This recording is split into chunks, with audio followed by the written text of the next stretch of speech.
మీరు అర్ధరాత్రి లేవండి, 2 గంటలకి లేవండి, తెల్లవారుజామున లేవండి, పగటి పూట లేవండి. మీకు గోవు కనపడితే పరమ పవిత్రం.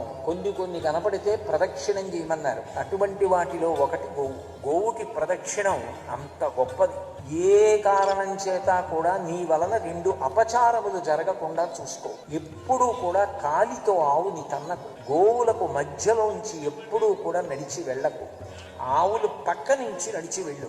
మీరు ఏ సమయంలోనైనా సరే దేవాలయంలోకి వెళ్ళి దండం పెట్టుకుందామంటే అవకాశం లభించకపోవచ్చు. ఎందుకంటే ఎవరికో ఏదో ఆపద వచ్చిందనుకోండి, అర్ధరాత్రి మీరు దేవాలయంలోకి పరిగెత్తుకుని వెడతానంటే సాధ్యం కాకపోవచ్చు. కానీ ఎంత ఆపదలో ఉన్నా ఎప్పుడైనా దేవతలకు చెప్పుకున్నట్టే, పరదేవతకు చెప్పుకున్నట్టే వెళ్ళి చూసి మాట్లాడుకుని చెప్పుకోవడానికి యోగ్యమైన పరదేవతా స్వరూపిణి గోమాత.